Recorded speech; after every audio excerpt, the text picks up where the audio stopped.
이는 나의 힘으로 되지 아니하고 나의 능력으로 되지 아니하고 오직 나의 영으로 되느니라. 성령님, 이 시간에 말씀을 선포하여 주시옵소서. 말씀을 풀어 주시고 말씀이 우리 영혼에 닿게 하시고 그 말씀이 오늘 이 시간으로 끝나는 것이 아니라 우리의 평생의 삶을 지배하게 하여 주시옵소서. 성령님께서 모든 악한 것들 틈 못하게 하시고 우리의 마음을 지켜주시고 우리의 마음이 하나님의 나라가 회복되는 시간 되게 하여 주실 줄 믿고 감사하오며 예수님 이름으로 기도하옵나이다. 아멘. 우리 주님 이름으로 축복하고 사랑합니다. 외롭지 않은 우리의 인생길이 될 수 있는 이유는 우리가 함께 하나님을 바라보는 공동체가 되어 있기 때문입니다. 서로를 바라보면서 힘이 나고 또 함께 기도해주는 그런 이 귀한 우리 공동체가 하나님의 축복이 아닌가 하는 생각이 듭니다. 어떤 아이가 이제 놀이터에서 정신없이 재밌게 놀고 있는, 시소도 하고 타고 또 모르대가 잘 모르겠네요. 뭐 이렇게 올라갔다 내려갔다 하는 게 뭡니까? 시소입니까? 미끄럼도 타고 그렇게 하고 있었는데 그때 아주 큼지막하고 쌓아나온 개가 주인의 손에 이끌려서 지나가고 있었습니다. 아이는 정신없이 놀다가 그 개가 짖는 그 소리를 듣고 깜짝 놀랐어요. 그리고 바로 어디로 갔냐면은 그 옆에서 스마트폰을 보고 있던 엄마의 품 안으로 달려들어갔습니다. 여러분, 복음의 능력이라고 하는 것은 우리 안에서 나타나는 것이 아니라 하나님 아버지의 품에 얼마나 우리가 자주 달려 들어갈 수 있느냐, 거기에 복음의 능력이 있다고 지난주에 하나님 우리에게 말씀하셨습니다. 하나님하고 가까워지면 가까워질수록 느끼는 게 뭐냐면요, 우리가 지금 이렇게 있는 것이 마치 왕궁온천의 욕조에 들어가 있는 것과 똑같습니다. 욕조에 몸을 딱 담그면은 그 왕궁온천 물이 좋잖아요. 그 좋은 물이 우리의 들어가 있는 몸 부분을 전부 다 이렇게 만지죠. 그런 것처럼 실은 하나님을 깊이 경험하기 시작하면 우리가 호흡하고 있는 이 순간에도 하나님의 품 안에 안겨 있다고 하는 사실을 알게 되실 것입니다. 그 확신이 커지면 커질수록 어떤 상황에서도 우리는 담대해질 수 있는 거죠. 그래서 복음의 능력을 경험하는 네 번째 주신 말씀 뭐냐면 하나님 아버지의 품 안으로. 하나님 아버지의 품 안으로. 옆 사람에게 축복하실까요? 아버지의 품 안으로 달려 들어가십시오. 네, 오늘은 설교의 문을 열면서 여러분에게 준비한 두 가지를 보여드리겠습니다. 첫 번째는 이게 벽걸이 시계죠. 네, 벽걸이 시계고 또 하나는 이게 뭐죠? 모래시계. 그렇습니다. 모래시계. 많은 사람들이 인생을 살면서 우리는 이제 시간을 보고 삽니다. 시간을 보고 사는데 많은 사람들이 계속해서 분침과 초침이 끊임없이 돌아가는 이 아날로그 벽시계와 같이 자기 인생을 생각하는 경향이 많죠. 스마트폰이나 또 이렇게 벽걸이 가운데 또 디지털 시계라고 해서 숫자가 이렇게 지금이 뭐 11시 30분이면 저 뒤가 디지털 시계인데 저런 식으로 계속해서 숫자가 반복되어서 나오는 시계를 보고 자신의 인생이 무한정 반복될 것처럼 착각하고 사는 경향이 많죠. 그런데 실은 우리의 인생을 보면 시계에다 비유하자면 우리 인생은 이 모래시계와 같습니다. 우리 인생은 무한정이 아니고요, 한정이 되어 있는 것입니다. 그래서 이렇게 돌리면은 모래가 이제 떨어지잖아요. 제가 이걸 재보니까 한 15분 정도 걸리더라고요. 이 위에는 남겨진 시간이고요, 이 밑에는 이미 지나간 시간입니다. 아마 우리 성전 안에는 남겨져 있는 시간보다도 지나간 시간이 훨씬 많은 분들이 많을 것 같아요. 분명한 사실은 뭐냐면 우리 인생은 아날로그 시계나 벽시계나 디지털 시계와 같은 무한정 주어져 있는 것이 아니고 이 모래시계처럼 한정되어 있다고 하는 사실이죠. 데일 카네기라고 하는 유명한 강연가가 한 이야기입니다. 최근에 여러분 아마 그분의 뉴스를 들어보셨을 거예요. 이 폐암 4기에 이제 앓고 계시는데 이분이 이제 약이 치료가 안 되니까 개 구충제를 드시면서 계속해서 이제 SNS에다가 자기의 이제 그 병 차도의 상황들을 올리는 분이죠. 유명한 개그맨이었다고 그래요. 대학로에서 아주 알려주는 개그맨 중에 한 분이었다고 하는 K 씨. 그런데 이제 이분이 최근에 방송에 나와서는 뭐라고 이야기하냐면은 이렇게 이야기를 하시더라고요. 자신은 시간을 되돌릴 수만 있다면 개 구충제를 먹지 않을 것이다 라고 뒤늦은 후의 심경을 밝히고 계십니다. 저는 목사니까 이제 이런 생각을 해보는 거죠. 또 이분이 또 교회 다니는 분이시더라고요. 개신교라고 돼 있으시더라고요. 이분이 자신에게 그 남겨져 있는 시간이 이렇게 시한부로 있다고 한다면 물론 지푸라기라도 잡는 심정으로 개 구충제를 복용하시고 또 많은 분들에게 소망이 되시기를 원하셨겠지만 지금에 와서 뒤늦게 후회를 하신다면 이분이 자신에게 남겨진 시간을 좀 더 의미 있고 보람 있게 보낼 수 있지 않았을까? 이 생각을 해보는 거죠. 그러면서 이제 저에게 적용을 해보면 만약 저에게 남겨져 있는 시간이 시한부로 정해진다면 나는 그 시한부의 시간 동안에 무엇을 하면서 어떻게 그 시간을 보낼까? 이런 생각들을 해보는 거죠. 여러분 혹시 이런 생각을 해보셨어요? 저는 이런 생각을 최근에 많이 해봤습니다. 무엇을 할 것인가가 명확해지더라고요. 분명하게 있더라고요. 그러니까 우리에게 남겨져 있는 시간을 생각하기 시작하면 우리가 이 땅에서 어떻게 사는 것이 가장 잘 사는가가 분명하게 보이기 시작하더라고요. 한번 추석 명절에는 괜히 죽음 생각하면 기분이 안 좋으시니까 맛있게 드시고 난 다음에 푸른 하늘을 바라보시면서 나에게 이 K씨처럼 시한부의 시간이 남겨져 있다면 나는 무엇을 하나님 앞에서 하고 보낼 것인가를 한번 생각해 보시는 그런 의미 있는 시간이 되셨으면 좋겠습니다. 자, 분명한 사실은 우리 인생은 모래시계처럼 유한하다고 하는 사실이에요. 자, 그런 관점에서 오늘 바울이 로마에 보내는 편지인 로마서 1장 24절 25절을 우리 시대의 언어로 표현하면 이렇게 표현할 수 있습니다. PPT로 준비를 했습니다. 한번 같이 읽었으면 좋겠는데요. 시작. 성도 여러분, 헛된 정욕에 낭비하지 말고 오직 하나님의 진리 안에서 사용하십시오. 그렇습니다. 오늘 본문을 우리 시대의 말로 바꾸면 저렇게 되는 것이죠. 24절 한번 같이 보시겠어요? 24절. 제가 한번 읽어볼게요. 그러므로 하나님께서 그들을 마음의 정욕대로 더러움에 내버려 두사 그들의 몸을 서로 욕되게 하게 하셨으니.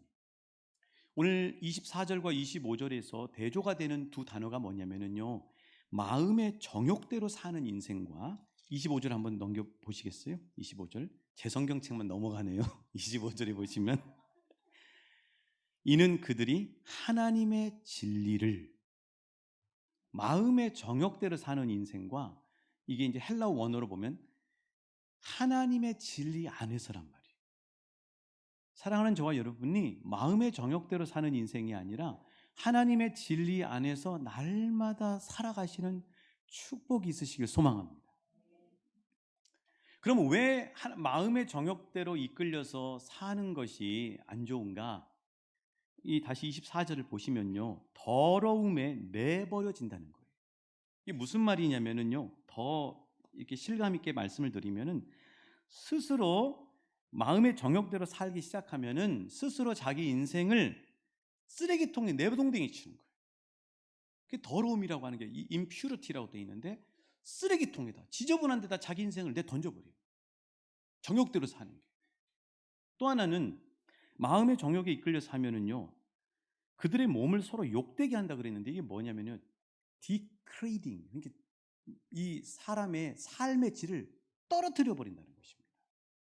우리 고상하게 사는 것 같고 뭐 명품백 가지고 다니고 아주 좋은 집에 살고 있으면 고상한 것 같지만 그게 아니라 정확하게 보면, 그리고 그 내면이 행복하지가 않아요.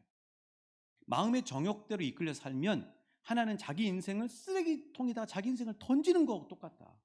또 하나는 자기 인생에게 고귀한 하나님이 얼마나 귀하게 우리를 이 땅에 살게 하셨어요. 그 인생의 질을 떨어뜨리는 일을 하고 있다는 거예요. 이게 마음의 정욕대로 사는 거라고 말씀하고 있는 것입니다. 이 말씀을 묵상하면서 생각나는 이야기가 하나 있었어요. 누가복음 15장에 우리가 잘 알고 있는 집 나간 둘째 아들 이야기, 여러분 아시죠? 집 나간 둘째 아들. 이 둘째 아들이 자기 몫의 재산을 아버지께 달라고 하고 결국 그 몫을 챙겨서 자기 가고 싶은 대로 가서 살게 됩니다. 허랑방탕하게 됐다고 그랬죠. 근데 여러분, 이 누가복음 15장을 보면 이거 예수님이 해주신 이야기예요. 예수님이 해주신 이야기라고. 근데 이 이야기 안에는 중간중간에 아버지의 품을 떠난 인생이 어떤 인생이 되는지를 예수님이 중간중간에 이야기를 해주세요. 그게 먼저 누가복음 15장 13절입니다. 우리 자막에 뜨니까 같이 읽어보실게요. 예수님이 하신 말씀이에요. 15장 13절 시작. 그 후 며칠이 안 돼요. 둘째 아들이 재물을 다 모아가지고 그 재산을 낭비하되. 그렇죠. 아버지의 품을 떠나는 인생은요, 한번 따라해 주시겠어요? 낭비된 인생. 아버지의 품을 떠난 인생은 자기 나름대로는 의미 있게 산다고 하지만, 그러나 하나님 앞에 다 서게 되기 때문에 그것은 다 낭비된 인생이라고 예수님이 말씀하신다는 사실이에요. 그런데 돈만 낭비되는 게 아니고, 여기 재산을 낭비했는데, 아버지의 재산을 낭비했다고 표현되어 있는데, 돈만 낭비한 게 아니고 여기 모래시계처럼 유한한 소중한 인생의 시간을 다 낭비해버린다. 또 하나는 너무나 귀한 자기의 영혼을 낭비해버리는 거라는 겁니다. 여러분, 그 이후에 탕자가 어떤 바닥의 삶으로 떨어졌는지 여러분 잘 아시죠?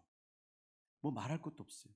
완전히 디그레이딩, 인생이 아주 질 낮은 데로 떨어져 버린 그런 거죠. 자, 그 다음에 예수님이 이 집 나간 둘째 아들 이야기에서 하시는 첫 번째는 낭비된 인생이 된다. 아버지를 떠나는 인생은 낭비된 인생이다 하는 사실을 말씀하고, 또 하나는 15장 17절입니다. 15장 17절, 누가복음 15장 17절 같이 읽으실게요. 시작. 이에 스스로 돌이켜 이르되 내 아버지에게는 양식이 풍족한 품꾼이 얼마나 많은가, 여기서 줄여 죽는가. 그렇죠. 자, 이 탕자가 결국은 바닥 인생으로 떨어지고 난 다음에 우리 성경에 보면 이에 스스로 돌이켜 이르되 이렇게 돼 있죠. 그런데 이게 원어에는요 이렇게 표현이 되어 있어요. 이게 세번역 성경을, 그래서 여러분 같이 대조해서 보시면 좋아요. 세번역 성경, 우리말 성경, 쉬운 성경에는 이렇게 표현이 되어 있습니다. 한번 여러분 보여드릴게요.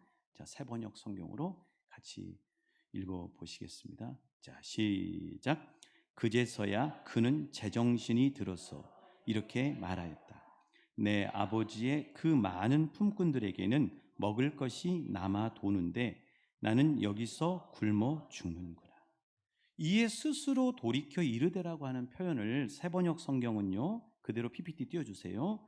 그제서야 그는 제정신이 들어서라고 말씀하고 있어요. 예수님의 말씀은 아버지를 떠나는 인생은 낭비된 인생이 될 뿐만 아니라 제정신이 아닌 인생이라고 말씀하고 있는 거예요. 자, 그렇다면 왜 아버지를 떠나서, 오늘 로마서 1장 24절에 있는 것처럼 자기 마음의 정욕에 이끌려서 사는 인생이 예수님의 말씀처럼 낭비된 인생이고 그리고 제정신이 아닌 인생일까를 말씀해 드리겠습니다. 예전에는 가게가 많이 없었어요. 그래서 이제 뭘 하시다가 떨어지면, 물건이 떨어지면 이제 자녀들에게 심부름을 시킵니다. 저도 그런 심부름을 많이 했어요. 막걸리 심부름도 하고 또 뭐 여러 가지 심부름도 했어요. 이제 예를 들어서 말씀드릴게요. 할머니 생신인 거예요, 그날이. 그래서 어머니가 이제 이 할머니 생신이니까 이웃집 몇몇 이웃들을 좀 점심 식사에 초대해서 그분들 좀 대접하려고 그렇게 마음을 먹고 새벽같이 어머니가 분주하게 이것저것 음식들을 합니다. 여러분 무슨 음식 드시고 싶으세요? 잡채도 하시고 또 떡도 하셨을 거고 전도 빚으시고 나물도 무치시고 또 뭐 있습니까? 네? 토랑국이요? 아무튼 뭐 토랑국도 여러 가지 다 이렇게 하셨을 거예요. 그런데 이제 식혜를 딱 하시려던 참에, 그렇지 않아도 원래 달랑달랑 했는데 설탕이 다 떨어져 버려요. 그래서 이제 아들을 부릅니다.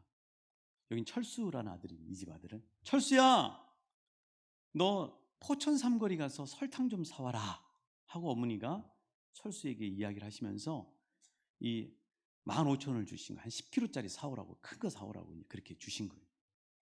철수는 이제 자전거를 타고 한 15분 정도 걸려서 포천 삼거리에 간 거예요. 포천 삼거리는 왜 그러냐면 거기는 가게들이 많이 있기 때문이에요. 포천 삼거리 도착을 철수가 딱 했는데 그곳에 도착한 철수의 눈에 설탕을 살 가게가 눈에 보이는 게 아니라 오락실이 눈에 보이는 거예요. 오랜만에 오락을 하고 싶은 거예요. 그래서 내가 뭐 한 판만 갤라거, 지금은 롤이지만 예전엔 갤라거라고 하는 이게 있었습니다. 오락실에 가서 갤라거 내가 한 판만 하고 설탕 사가지고 가야 되겠다 하고 마음을 먹고 오락실에 앉아서 갤라거를 했어요. 그런데 너무 오랜만에 하다 보니까 한 판이 금방 끝나버린 거예요. 너무 아쉽잖아요. 에이, 한 판만 더 해야지. 한 판 더 하다가 두 판이 세 판 되고 세 판이 네 판 되고 그러다가 온통 하루 종일 그 갤러그 앞에서 오락하느라고 세상에 하루가 다 가버려요.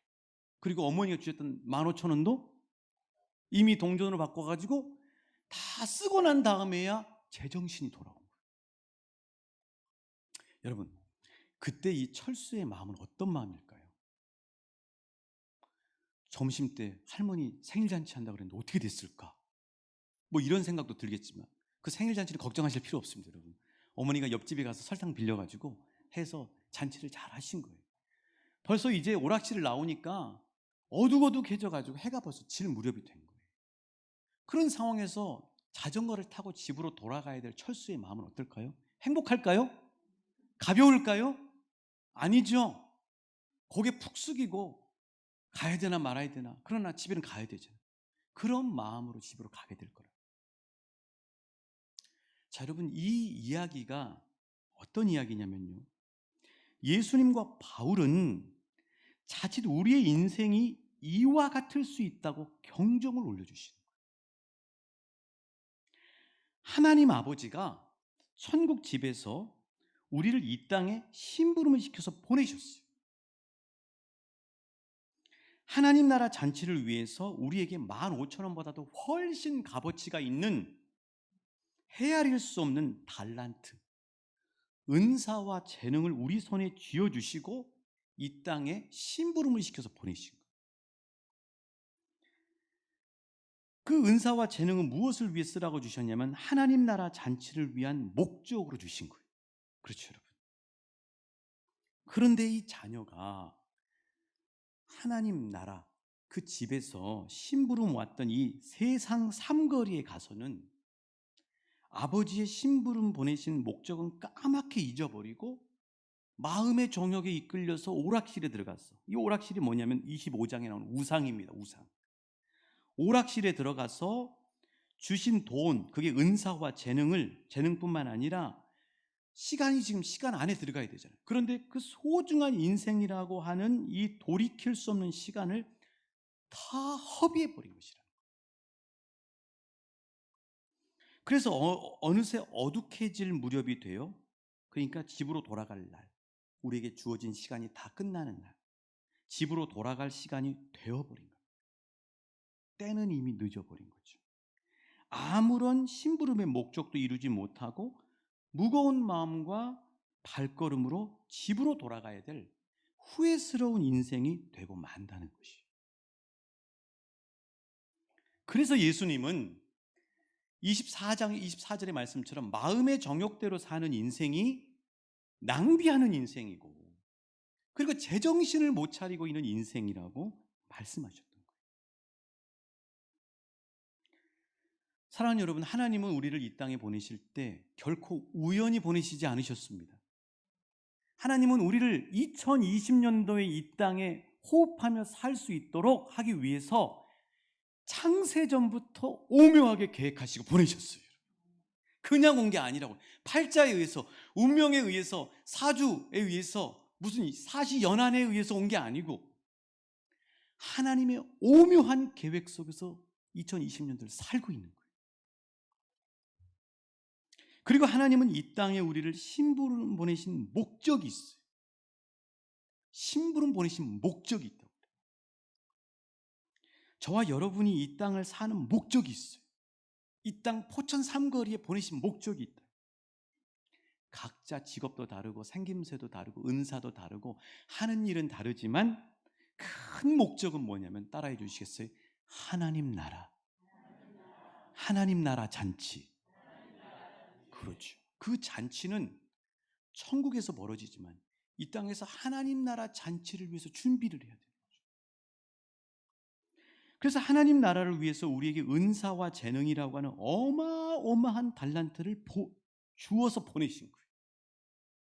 좋은 머리를 주셨으면 그 좋은 머리로 하나님의 나라와 이웃을 섬기라고, 탁월한 손기술을 주셨으면 그 좋은 기술로 하나님을 높이고 이웃에게 혜택을 주라고, 온유한 성품을 주셨으면 그 좋은 성품으로 하나님의 덕을 드러내고 이웃을 위로하라고, 풍성한 재물을 주셨으면 그 물질로 많은 주의 일을 하고 어려운 이웃을 구제하라고 우리에게 은사와 재능을 주셨다는 사실이에요.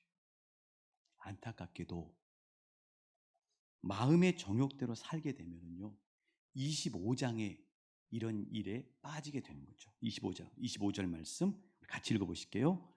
25절입니다. 시작. 이는 그들이 하나님의 진리를 거짓 것으로 바꾸어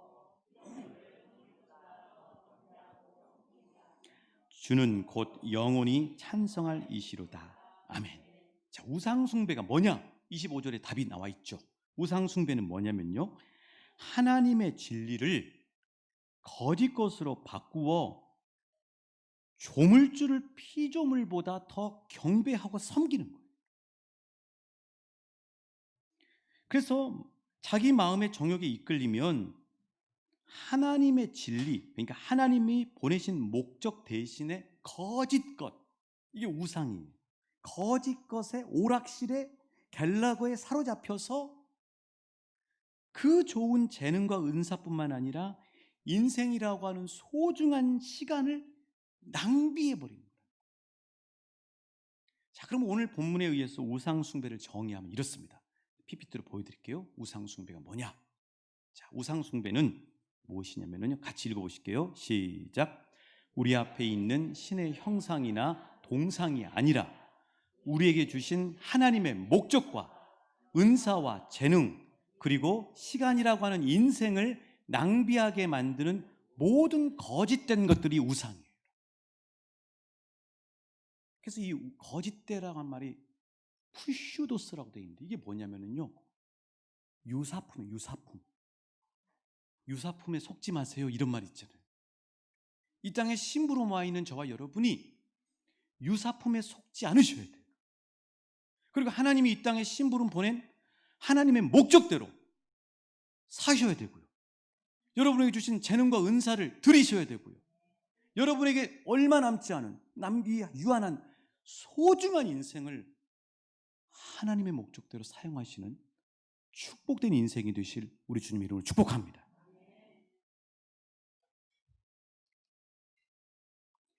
이 비잔틴 제국이라고 세계 역사에 있습니다. 이 비잔틴 제국은요, 세계 역사 속에서 아주 기독교 제국이에요. 무려 한 1000년 가까이를 유지가 됐는데, 그래서 우리가 성지순례를 가면 저 이집트, 그러니까 시내산 있는 그 사막 한가운데도 교회가 있는 이유가 뭐냐면 비잔틴 시대 때 지어진 교회들이에요. 그만큼 기독교 복음이 꽃을 피운 제국이 비잔틴 제국이에요. 그런데 이 비잔틴 제국에 세 번째, 네 번째 왕이 있습니다. 이 세 번째 왕은요, 자기 아버지의 대를 이어서 왕이 된 게 아니라 자기 삼촌의 대를 이어서 왕이 됐어요. 이 사람의 이름이 뭐냐면요, 좀 이름이 어려운데 유스티누스 2세입니다. 유스티누스 2세. 이 유스티누스 2세는 삼촌으로부터 왕위를 이어받은 거예요. 이 비잔틴 제국의 영토를 한번 보여드릴게요. 영토가 얼마나 대단하냐면요, 오늘의 이탈리아, 로마, 그리고 터키까지, 저 지금 주황색으로 되어 있는 데가 비잔틴 제국의 영토예요. 넓죠? 그런데 이 유스티누스 2세는 왕이 돼서 13년 동안을 재위를 하는데, 13년 동안 뭐에 눈이 뭐냐면 땅덩어리에 눈이 먼 거예요. 그래서 동쪽으로 유프라테스 강 있는 대로 해가지고 터키 땅을 다 먹어버리고 자기 제국을 넓히려고 하는 데만 혈안이 돼서 온통 13년 동안을 모든 나라와 국민들을 전쟁에 동원하고 원정에 동원하고 그렇게 하다가 결국은 자기 몸도 망가지고 나라의 국력도 쇠하게 되고 백성들은 행복하지 못한 그런 상황이 되고 마는 거죠. AD 578년도에 이 유스티니아누스 2세가 이 사람이 잘한 게 뭐냐면 자기 후계자를 잘 정해요. 후계자를 자기를 보호하는 친위대장을 후계자로 정하는데 이 친위대장이 백성들에게 이 존경받는 장군이었어요. 그래서 그 티베리우스 2세라고 하는 이 후임자를 정하게 되는데 이분이 마지막 임종을 앞두고 자기 후임자인 티베리우스 2세에게 이렇게 마지막 유언을 하고 하직을 하게 됩니다. 제가 읽어드릴게요. 보라, 그대는 이제 최고 권력의 표장을 받게 된다. 그대는 이를 나의 손이 아닌 하나님의 손으로부터 받은 것이다. 나는 한 인간으로 죄인에 불과하기에 징계를 받고 있으며 곧 그리스도의 심판대에 설 것이다. 나는 왕관의 영광에 현혹되었으나 그대는 현명하고 겸손하라. 백성들과 노예들을 권위로 다스리되 부모처럼 대하라. 또 내 몸처럼 그들을 사랑하고 하나님과 그들로부터 사랑받도록 노력하라.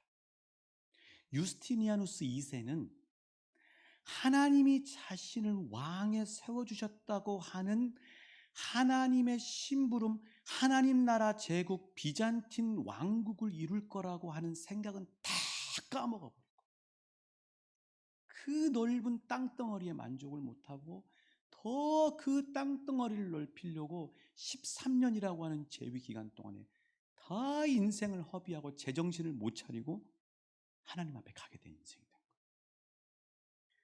근데 이 후임자인 티베리우스 2세는요, 자기의 선임자인 이 유스티니아누스 2세의 이 유언을 가슴에 새겼어요. 그래서 왕이 되니까 땅을 욕심내기보다는 하나님께서 자신을 왕으로 세우신 목적과 백성들을 위해 나라를 이끌기 시작합니다. 굶주린 자들에게 식량을 배급하고요. 병든 자들을 무상으로 치료해요. 그때 보험이 시작된 거예요. 포로로 잡혀간 군인들을 나라에서 몸값을 내주고 돌아오게 했어요. 그렇게 몇 년을 재위했느냐? 자기 전임자보다 3분의 1, 4년밖에 재위를 못합니다. 그 짧은 재위를 마치고 이분이 마지막 유언을 해요. 이렇게 유언을 했습니다. 저는 가난한 자들에게 도움을 주고 또 포로들을 되찾아오는 일을 계속했습니다. 저의 재산은 저의 것이 아니라 주님 것이며 백성들의 것입니다. 주께서 천국에 너희의 보화를 쌓으라고 하셨기 때문입니다. 사랑하는 여러분, 똑같이 왕의 인생을 살아도 마음의 정욕대로 이끌리는 인생과 하나님의 진리 안에서, 하나님의 목적 안에서 3분의 1밖에 안 되는 4년의 재위를 해도 완전히 다른 인생으로 그 인생이 판가름 난다고 하는 사실이에요. 자, 여러분, 예수님을 사랑하시죠? 예수님이 우리의 소망이시죠? 여러분, 예수님이 이 땅에 오신 이유가 뭔 줄 아세요? 예수님이 이 땅에 오신 이유가 뭐냐면 마음의 정욕대로 끌려갔던 인생을 더 가로막고 축복된 인생인 하나님의 진리 안에서 사는 인생으로 유턴시켜서 축복된 인생을 살도록 하기 위해 우리를 구출하러 오셨다고 하는 사실이에요. 이게 에베소서 2장 1절부터 있는 말씀이잖아요. 한번 같이 읽어보실게요. 에베소서 2장 1절과 3절입니다. 그는이 바로 예수님이에요. 시작. 그는 허물과 죄로 죽었던 너희를 살리셨다. 3절. 전에는 우리도 다 그 가운데서 우리 육체의 욕심을 따라 지내며 육체와 마음에 원하는 것을 하여 다른 이들과 같이 본질상 진노의 자녀이었다. 그렇죠. 육체에 원하는 대로, 마음의 욕심을 원하는 대로, 오늘 말씀 마음의 정욕대로 살던 인생, 그게 짜릿하고 좋고 내 인생은 자유하고 좋은 것 같은데 그 인생이 결국은 끝자락이 지옥의 나락으로 떨어져가는 인생인 거죠. 왜요? 마귀가 끌고 가는 인생이니까. 그게 아니라 그 길을 예수님이 이 땅에 오셔서 턱 막아버리신 거예요. 돌아서 끌고 갔던 마귀의 사슬을 십자가의 능력으로 끊어버리신 겁니다. 그리고 하나님의 진리의 길로 돌아서게 하신 거예요. 저와 여러분은 이제는 진리 안에서 사는 인생으로 돌아선 인생이에요. 그래서 나 이제 주님의 새 생명 얻은 거예요. 바울이 지금 오늘 이 로마 성도들에게 가슴을 치면서 이야기해요. 여러분, 마음의 정욕대로 살지 마십시오. 하나님의 진리 안에서 사는 것이 축복된 인생입니다. 이렇게 바울이 목이 터져라고 하는 이유가 뭐냐면요, 바울 자신의 경험이 있기 때문이에요. 바울 자신이요, 한때 마음의 정욕에 이끌려서 열심히 살았습니다. 그 마음의 정욕이 뭐냐고요? 유대교. 그 마음의 정욕이 뭐냐고요? 율법주의.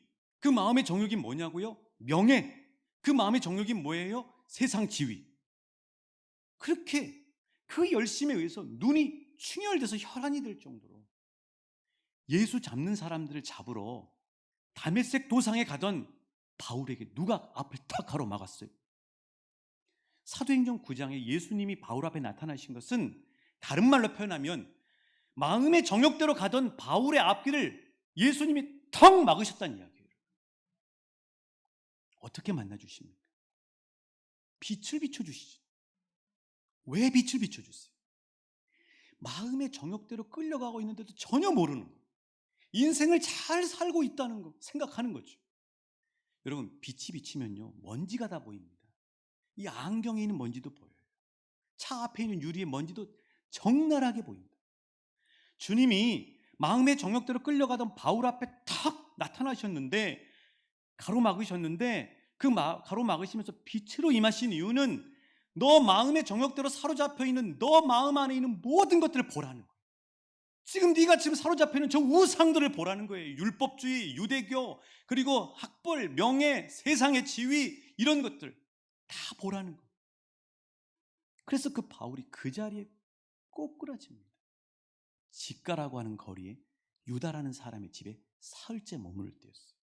하나님이 때가 되셔서 아나니아라고 하는 신실한 종을 바울에게 보내시죠.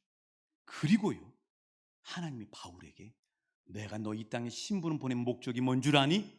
이걸 한다고 말씀하세요. 사도행전 9장 15절 말씀입니다. 사도행전 9장 15절 말씀 같이 읽어보십니다. 시작. 주께서 이르시되 가라, 이 사람은 내 이름을 이방인과 임금들과 이스라엘 자손에게 전하기 위하여 택한 나의 그릇이다. 내가 널 이 세상에 보낸 목적이 뭔 줄 아니? 네 욕심 채우는 그릇 만들려고 보낸 거 아니야.